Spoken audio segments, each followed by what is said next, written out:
And like I said, we will be continuing. And at an hour, we'll be on break. But till then, let us continue. May 2nd, Azul City Police Precinct, number 5, viewing room. At least this means, hey, at least this means less voices in the room, even though I don't know, like, one of them. Less voices in the interrogation room. You alright, Justy? You seem to have your head in the clouds. When this is all over, will Detective Hunt be okay? If he tells the lieutenant he broke the law, what will happen? I'm not sure. Although, he might have to take the highest punishment on the force. He's gonna have to get egged. And he's gonna have to have his house TP'd. And he's gonna have to kill another person. The highest punishment. Highest punishment? Poor Hunt. I don't like it either, but his actions can't be ignored. But we can worry about him later. For now, he got us a lead. Whatever Miss Collins knows, we have to find out. Not so fast. Oh, not so fast. Oh, or now we got another person, dang. I'm not letting you talk to her without me here. Until proven otherwise, she's innocent in my book. Do you honestly believe she isn't involved in this? I think everyone in that building was involved. Oh, we're gonna get into her arguing also. Oh my god, Ferris was the murderer. I know she's hiding something. You don't just bring people in for lying about their age. So you just decided to make our job harder? I'm here to make sure you're doing your job right. She's still an employee of my company. Even if she went all the way and killed Anton, I'm going to make you prove it without room for doubt. And even if you get something wrong, I'm going to push back as hard as I can. Sounds like this is going to be a fun time. What? I don't see it as that. When we solve this case, we can all get drinks together. Yes, I drink the hardest whiskeys in my teacup. It's what keeps me alert. You're way too optimistic. But I wouldn't have it any other way. May 2nd, Azul City Police Precinct number 5, interrogation room.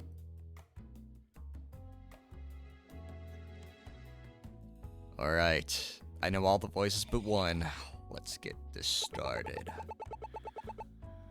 Miss Collins, now that you have an attorney, let's get started. You claimed you are unaware that Anton Chambers returned to his office on the night of his death? However, Detective Ernest Hunt claims you escorted him to Mr. Chambers' office that night. Do you dispute these claims? My client acknowledges... Oh god, I got some spit on the mic. My client acknowledges that she escorted the detective to see Mr. Chambers that night. However, visiting Mr. Chambers the night before he was scheduled for a police interview is highly unethical. Detective Hunt should have disclosed his visit yesterday, when Mr. Chambers' body was found. He thought it was unrelated to this case until you proved Mr. Chambers didn't die in the alleyway. We could dispute Detective Hunt's actions another time. We're here for Mr. Collins' actions. Miss Collins' actions. We didn't tell... Need a drink of water. My mind's blanking.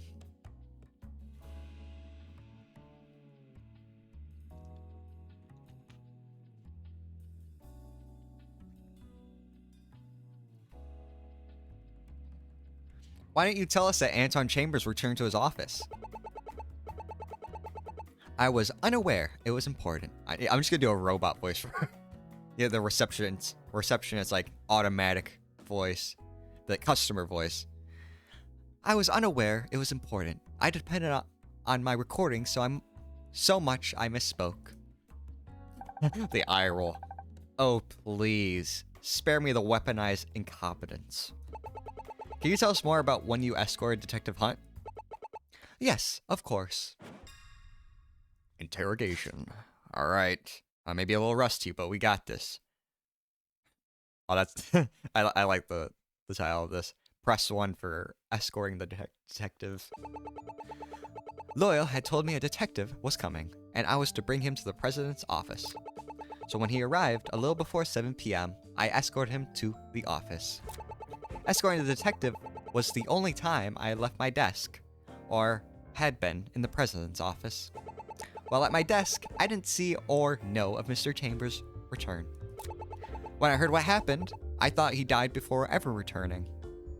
Alright, I was doing that just reading. I did not pay attention. Let's see. Loyal had told me a detective was coming and was to bring him to the president's office. I don't think I can disprove that.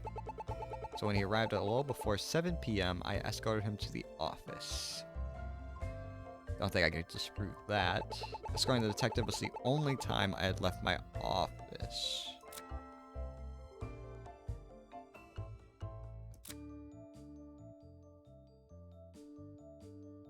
Maybe? Damn. I got the evidence right here. Doesn't seem like much. Maybe look over your evidence before you try and call us out for lying.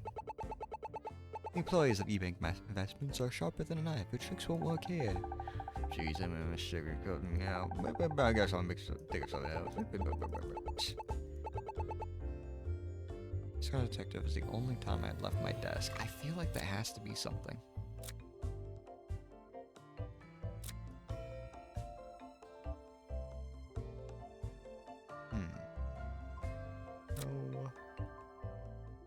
No. No, I don't think it's gonna be any of these.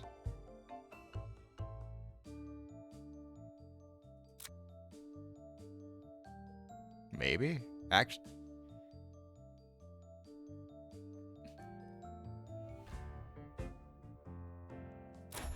Oh, okay. I thought like, oh yeah, hey, you had to walk away to grab this.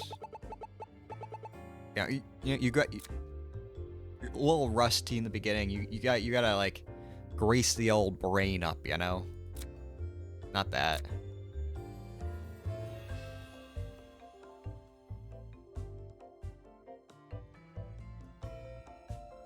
He called Detective Hunt to come to Anna's office around 5 p.m.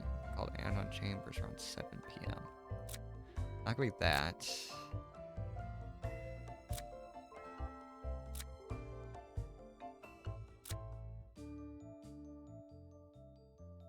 Oh. Oh, was it not Faye's? Was it this one? Okay, okay. I thought it was the same thing as Fee's statement. But alright. Well, technically I was right from the beginning. Technically. Technically. Miss Collins, we have an eyewitness who didn't see you at the receptionist desk. I don't see the problem. They could have shown up when she was escorting the detective. The problem is, that doesn't line up with our witness. Detective Hunt got there right before 7 p.m., but our witness wasn't in the building yet. Then go ahead, show us how you know this. Then I will. This is how we know the witness got there after Detective Hunt that night. Got there.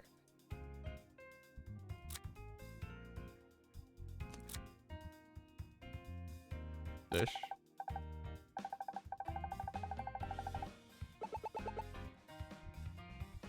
It's not the cat toy, right? Nope. Man, I'm sucking at this. Is it his car itself?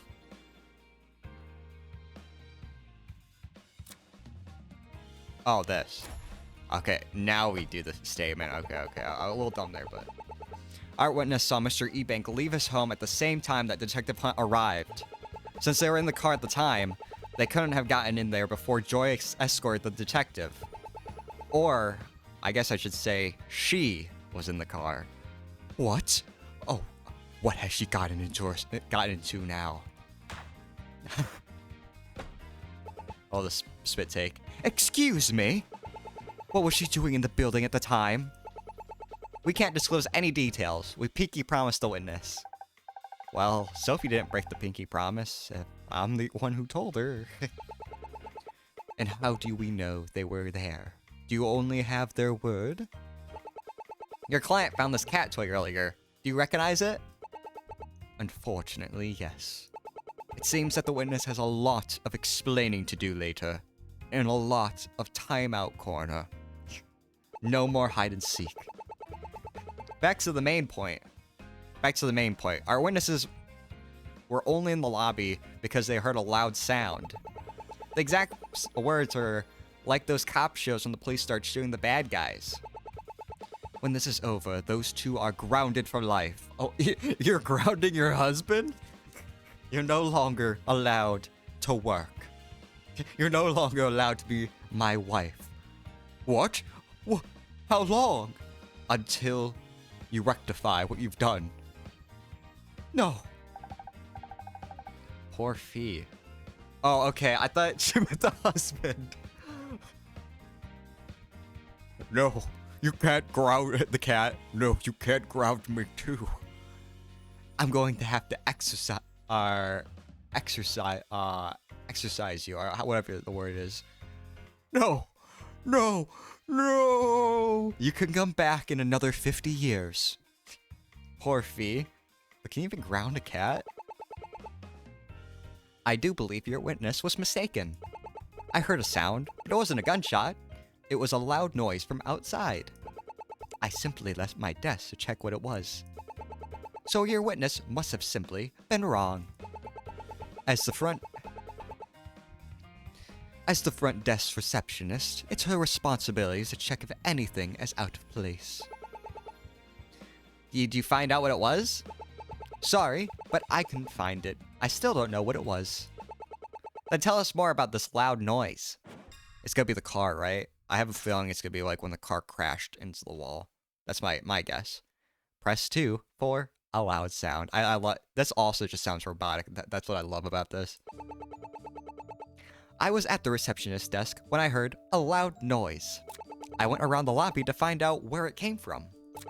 The only conclusion I could find was it came from outside. The inside was perfectly normal. I checked the whole area. There was nowhere in the building a gun could be fired. After I finished, I returned to my desk and I resumed my work. Well,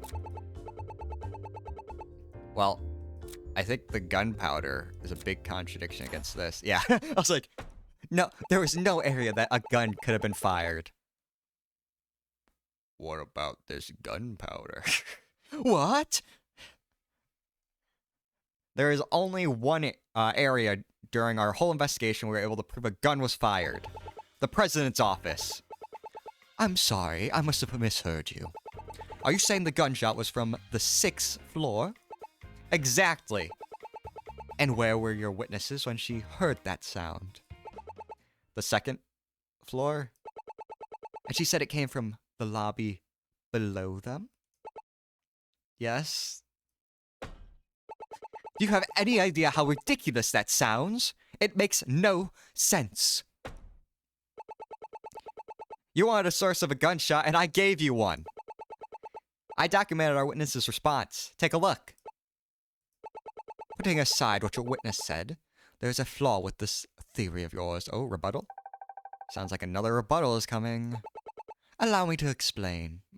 I guess it's a rebuttal. Rebuttal. I'm gonna destroy this rebuttal. Oh, press 5 for gunpowder in the room. Well, it does say that the gunpowder from a discharged gun was found. It never says when. Anton Chambers carried his gun with him everywhere. He could have fired his gun any day before the day of his death, and gunpowder would have been picked up. I was laughing a little bit, because I just imagine you're just in the office and you just hear Anton Chambers firing bullets randomly in his office. Oh, don't worry. I'm just doing some target practice in my office. Don't worry about it. It's a normal thing. He could have fired his gun any day before the day of his death, and gunpowder would have been picked up. I know that blanks also require the same powder without wasting a bullet. Oh, okay, like that explains it a little bit. I should have went further. I just imagined him firing rounds into the wall. You can't prove that the gunpowder came from Brutus and not from a different gun. When you put it like that, Lysa was kinda dumb. Don't give up now. Believe in your theory. That gunpowder didn't just show up out of nowhere. It must have been there the last few days. Think about why it would be there and not removed. No, I haven't done this in a while. Let's just question a little bit, you know? Detective, is she right? Can we find out when the gunpowder was set off? That isn't a way to find out when it got there. And even if we were given such a device now, it wouldn't be legal to use it. Then it looks like she's right.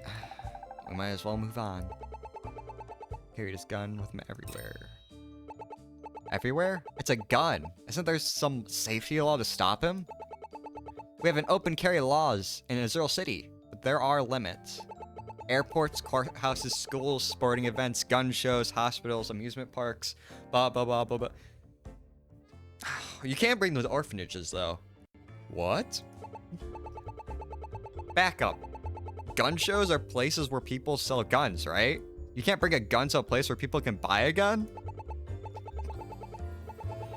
Of course not. There are large crowds of people there. Someone could get shot. Am I missing something, or is that just pure irony? There's not any time to talk about this. We can move on. Okay. You can't be serious. How often would he fire his gun? I don't work near his office. I'm only saying it's possible. Besides, there's a way he could fire a gun without any bullets. And what would that be? And then blanks, yeah. Hey, detective. What's a blank? Well, you see, it's when a man shoot. Oh, no, not that blank, not that blank. Think of them as bullets without the bullet. Yeah, that's it. That's where the sentence should have stopped. You get all the impact of a gunshot without anyone getting shot. Can blanks release gunpowder? Stuff all over the floor? Gunpowder residue is released from a blank like a real bullet. So if she is right, we can't exactly disprove that a blank bullet wasn't fired. But that idea is too ridiculous to be true. Ridiculous or not, it's your job to prove it. It's my job to defend my client. Having to prove every little thing is annoying. Defense attorneys have it easy. All they have to do is sow enough doubt about their clients being guilty. They don't even have to catch the real culprit. Oh, is this a little nod at Ace Attorney? Where you have to catch every single culprit? As a reminder, Anton named his gun Brutus, right? Yes, Brutus is the gun.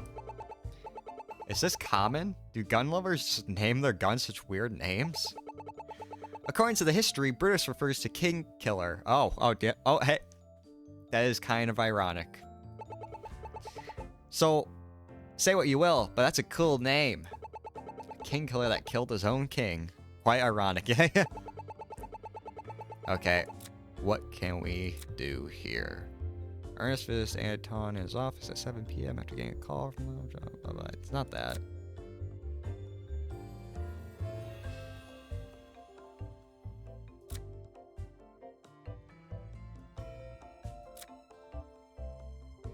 I really thought that the loud noise would have been this, but apparently not. Maybe it will come back.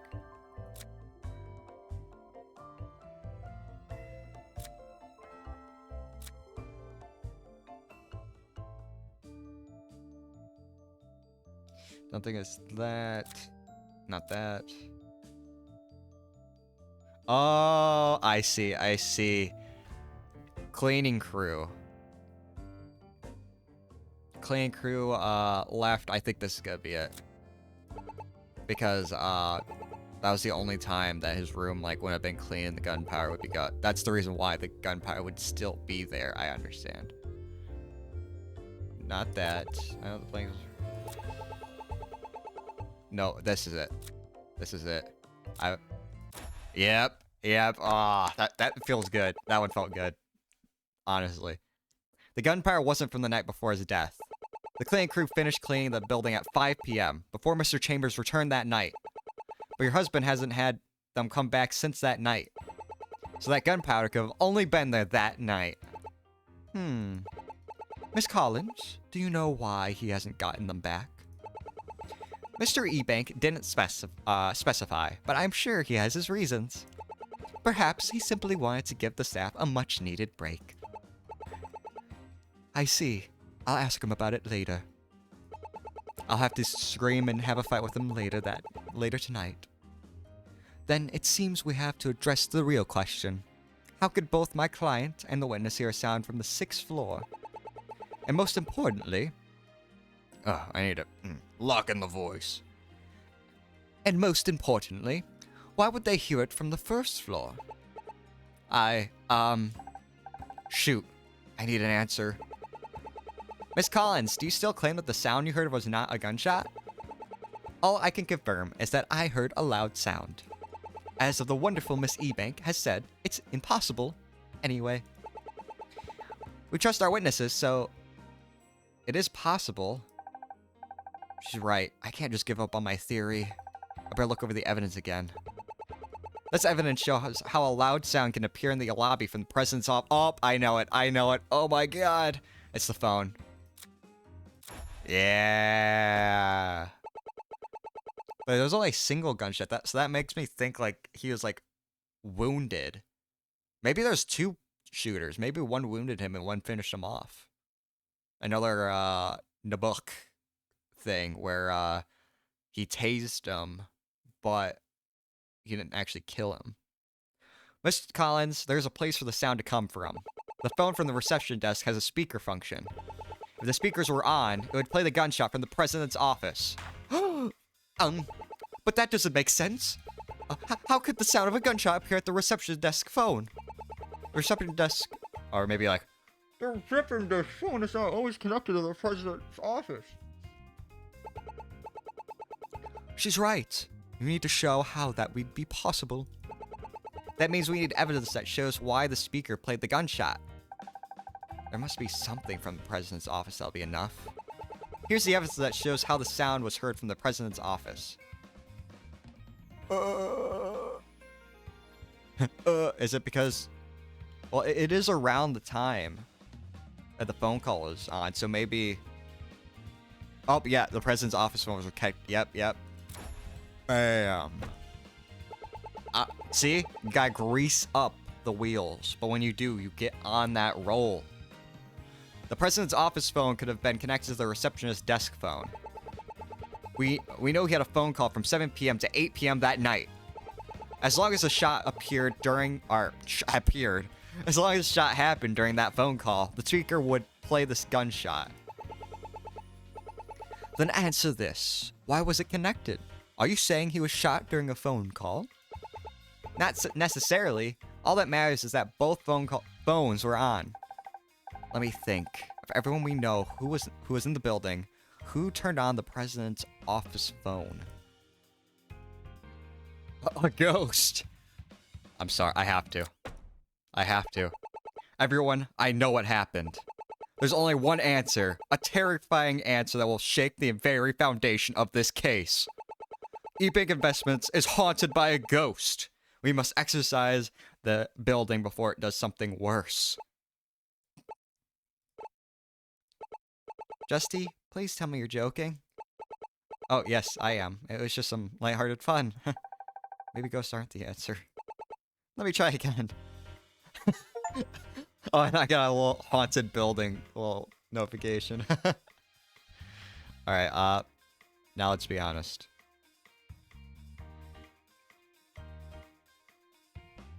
Oh, Loyal isn't here.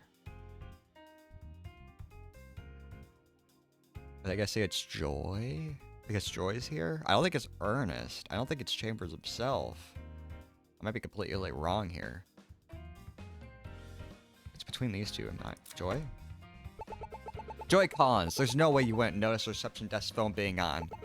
So you would have wanted it to be on, which means you turn on Anton's phone to eavesdrop on the detective's conversation. Yeah, boy. Yeah, boy. Yeah, brother. Yeah, boy. Yeah, boy. Are you accusing my witness of lying to us the whole time?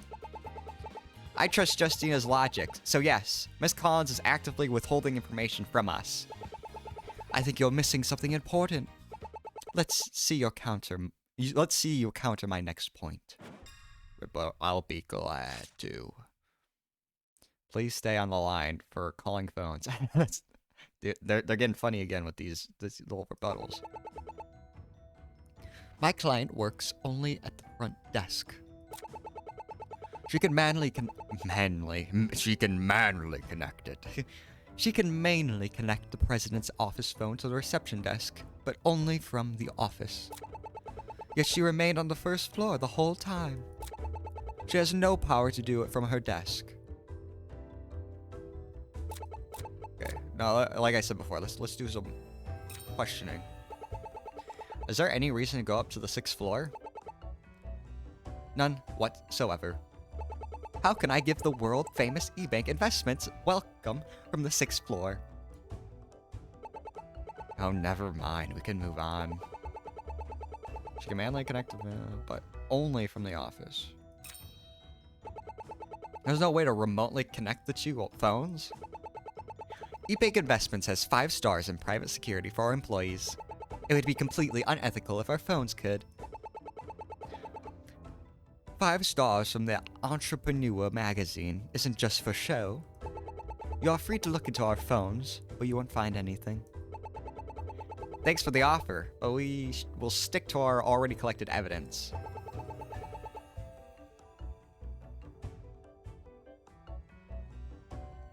Technically, do we want to be real technical? Joy brought him up. I think that might be it. But let's question some more. We already know she was away from her desk when our witness was in the lobby, so that simply is not true. But that was after the bullet sound was heard. She would have needed to activate the phone in the office before that shot. You would need to prove she did it before the gunshot happened. She's right. It's not just her being away from the desk, it's about when it happened. Was she away from her desk at a different time? Yep. But hey, let's question one more time. Just one more left. So someone has to manually do it. I don't know why I keep on it manly. So someone has to manually do it from the president's office? Exactly. Joy would need to physically be there in order to turn it on. And given your previous evidence, it would have to be around 7 p.m. that night. That does limit our options. I better look over our evidence. I know what it is. I think.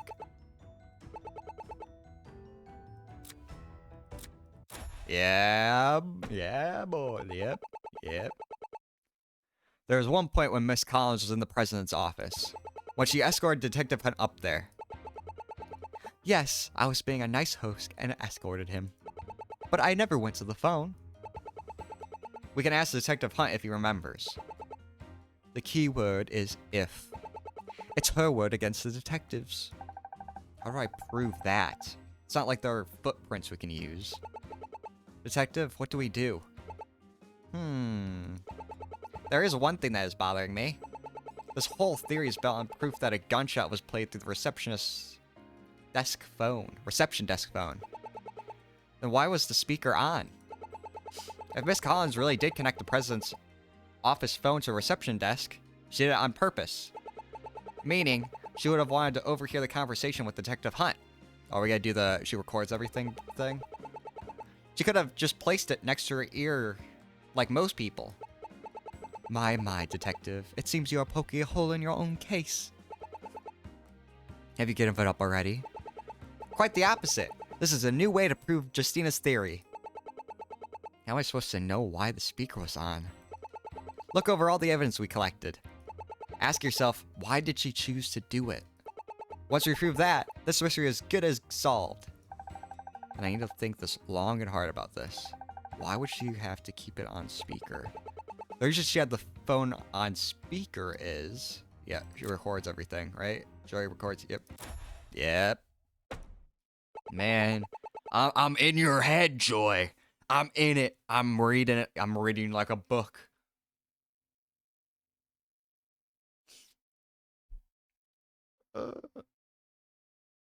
Joy told us that she recorded events on her phone. If she wanted to record the conversation between Detective Hunt and Mr. Chambers, keeping the phone to her ear wouldn't work. She would have the sound played by a speaker with her phone near it to get the best sound. Miss, you're gonna have to clean that up. There is so much spit and whiskey on the floor. Someone tried to smoke a cigarette in here and this whole place would burn down because of you. That would mean Miss Collins recorded the whole murder? Miss Collins, will you willingly give your phone as evidence? Mrs. Evake, you can't let them confiscate my phone. Legally, the law allows for them to take it if they got a warrant to access any data on it. However, I would advise you to let them willingly. No, I can't. Miss Collins, I can't help you if you don't cooperate. Keeping information for the law enforcement will only make things worse. If you have the recording of the gunshot on your phone, let us know. I like this animation. Her just sadly. Alright, here's the recording. Alright, you got me. I was recording everything from the president's office. The recording ended when I heard the gunshot. Why didn't you record any more? I think the phone on the desk was hit after the gunshot. It turned off. That's when I went upstairs. Let's save the phone recording for later. Why were you doing it in the first place? Shit. I was trying to uncover all the secrets. I was doing so to help Anton Chambers' ex-wife. Oh, the ex-wife is back! Oh my god! Oh no! She's coming back! I was doing it so to help Anton Chambers' ex-wife. She wanted me to get dirt on him. That sounds exactly like her. To clarify, she's the one Anton is divorcing, right? Yes. Her name is Vivica? In order to get complete custody over their son, Vivica needed to present evidence he was unfit. Damn, this just came out. It is mentioned, but just all of this because of a custody battle and all that. Jeez. She told me last week that she would pay me if I could get any evidence for her. It is also why I was recording Mr. Chambers' movements that day. That explains why she had that recording for her statement. I get why Vivica needed that, but why did you do it? How much money could she possibly offer? Miss Ebank, do you know what the minimum wage is in Azure City? 18 alms an hour. So this alms is $, okay. Do you know how much I make? 20. I work here for 2 years and barely make more than minimum wage. Vivica offered me a side job that I could do while at work. Did you send this recording to Vivica? I did, but I still have it on my phone. Then we have the million alm question. Do you know who killed Anton Chambers? Oh, tense moment. No. Damn. All of that suspense, just no. When Anton was sitting at his desk, I can usually hear everything. I was able to record everything between Anton and the detective. But after the detective left, someone came in.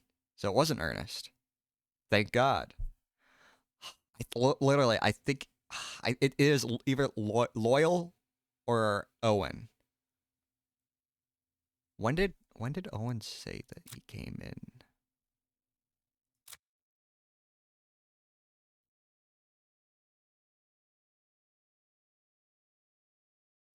He drove his car. Oh yeah, I'm going. It's 7. The detective left. Oh no. Oh no. Let's just give it this. I think this statement might, unless I have the time frame wrong, might doom Owen. Because Owen said that he had an argument and then went to Loyal afterwards. Unless they were both in on it. But I feel like this does put a little bit of a damper on Owen. But after the detective left, someone came in. They were talking from in the front of the door, and the phone was too low quality to pick everything up, they said. If you couldn't hear them, why did you keep listening in? I thought they would move closer to the phone. Sadly, they didn't. Then the gunshot happened, and the phone was knocked off. Did you hear anything else before the gunshot? I heard a sound like something heavy hit a hit a wall. I heard a sound like something heavy hit a wall, followed by something that crashed to the floor. Then the gunshot happened. That could either be a person or I don't think we found anything broken. I think my theory actually might be right. Like they cut the whole floor part where all the blood was. I don't know why blood splatter didn't go everywhere, but maybe they cleaned it. I don't know.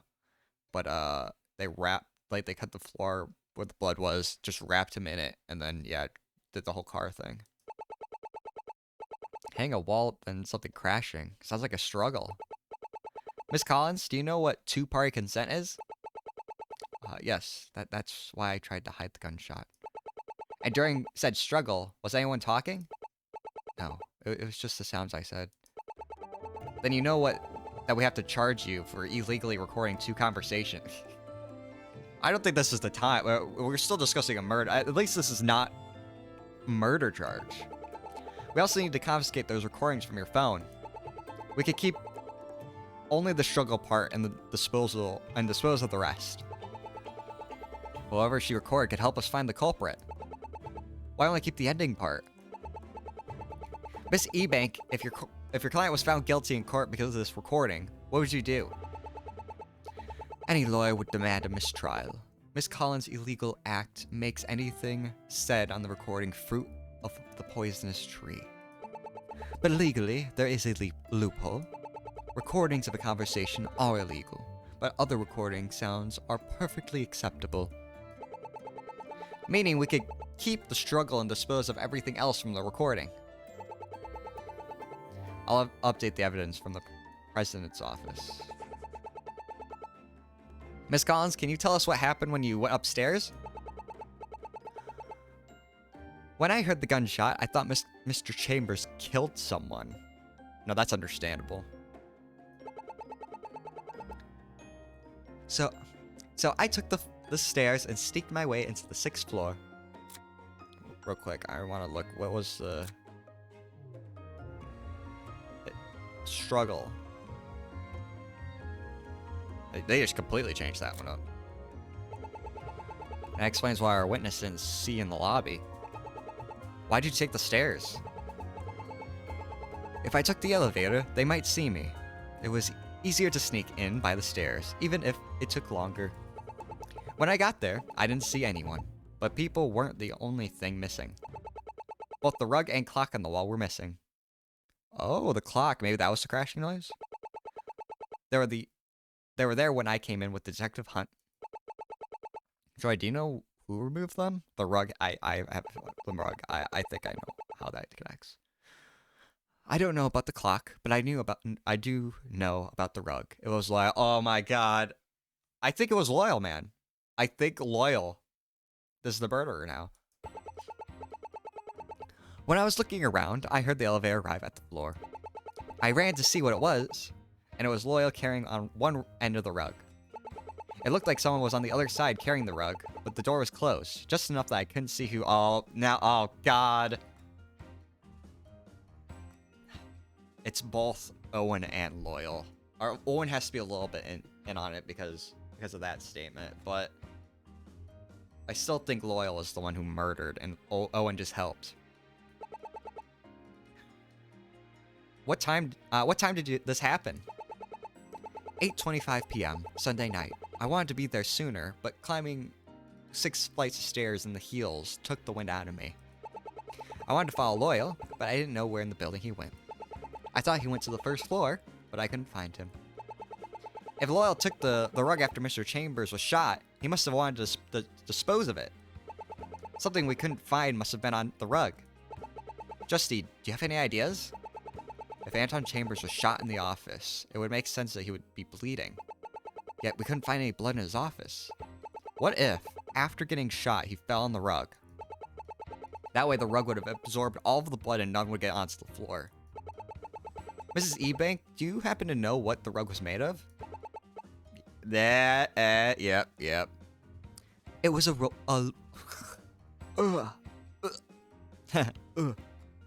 It was a wool rug.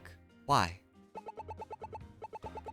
Wool rugs are highly absorbent. Jesse's theory about the rug absorbing all the blood makes sense. But that isn't proven yet. None of you have found the rug yet. So this is just speculation. Which is why we need to ask him ourselves. We need to bring Loyal Ledger here. Mrs. Ebank, would you be able to bring Loyal here? Oh, we're just getting right into it. Okay, okay. Of course I can. I'll drag him in here myself if I must. But that doesn't mean I believe he's our culprit. Then let's return here once Mr. Ledger arrives. After that, Miss Collins was sent to Miss Earl, where Mr. Ledger was brought in.